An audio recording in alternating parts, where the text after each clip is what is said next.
السلام علیکم ورحمۃ اللہ وبرکاتہ۔ الحمد للہ وحدہ والصلاة والسلام علی من لا نبی بعد، اما بعد فاعوذ باللہ من الشیطان الرجیم، بسم اللہ الرحمن الرحیم۔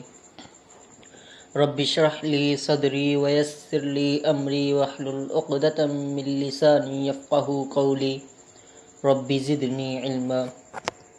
ریاض الصالحین جلد اول باب نمبر 1، باب الاخلاص و احضار النیت فی جمیع الاعمال والاقوال والاحوال البارزۃ والخفیۃ۔ تمام ظاہری اور باطنی اعمال، اقوال اور احوال میں اخلاص اور حسن نیت ضروری ہے۔ حدیث نمبر 9، وعن ابی بکرۃ نفیع بن الحارث الثقفی رضی اللہ عنہ ان النبی صلی اللہ علیہ وسلم قال اذ التقى المسلمان بسیفہما فالقاتل والمقتول في النار۔ قلت یا رسول اللہ صلی اللہ علیہ وسلم هذا القاتل فما بال المقتول؟ قال انه كان حريصا على قتل صاحبه، متفق علیہ۔ ابو بکرہ نفیع ابن حارث ثقفی رضی اللہ عنہ سے روایت ہے کہ نبی اکرم صلی اللہ علیہ وسلم نے فرمایا کہ جب دو مسلمان اپنی اپنی تلواریں سونت کر کے ایک دوسرے کو مارنے کی نیت سے ملتے ہیں، ایک دوسرے کے مد مقابل آتے ہیں، تو یہ قاتل اور مقتول دونوں جہنمی ہیں۔ میں نے پوچھا کہ اے اللہ کے رسول، قاتل کا جہنمی ہونا تو سمجھ میں آتا ہے، مقتول جہنمی کیوں ہوگا؟ آپ علیہ السلام نے فرمایا اس لیے کہ وہ بھی اپنے دوسرے مسلمان ساتھی کے قتل پر حریص تھا۔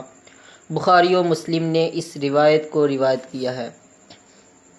حافظ صلاح الدین یوسف اس حدیث کے مسائل اخذ کرتے ہوئے تحریر کرتے ہیں کہ اس سے معلوم ہوا کہ اس ارادہ معصیت پر انسان مستحق کے عتاب الہی ہوگا، جس کا اس نے اپنے دل میں پختہ عزم کیا ہوگا، اور اس کے ارتکاب کے لیے اسباب و وسائل بھی اختیار کیے ہوں گے، گو وہ اس میں کسی رکاوٹ کی وجہ سے کامیاب نہ ہوا ہو۔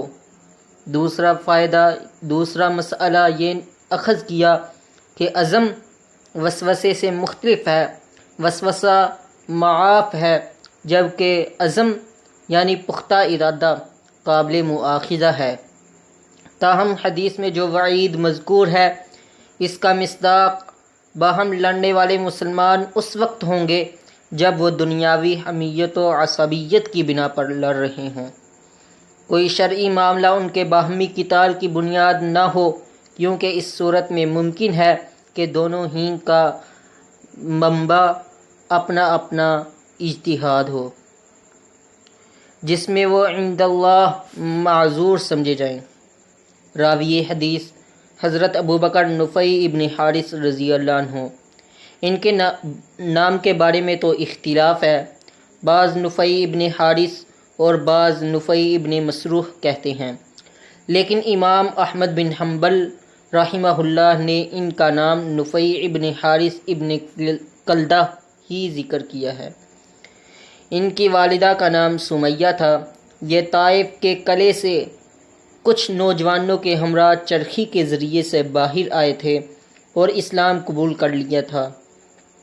چرخی کو عربی میں چونکہ بکرا کہتے ہیں، اس لیے ان کی کنیت ابو بکرہ پڑ گئی، اور یہ ان صحابہ کرام رضی اللہ عنہم میں سے ہیں جو جنگ جمل اور صفین میں الگ تھلگ رہے تھے۔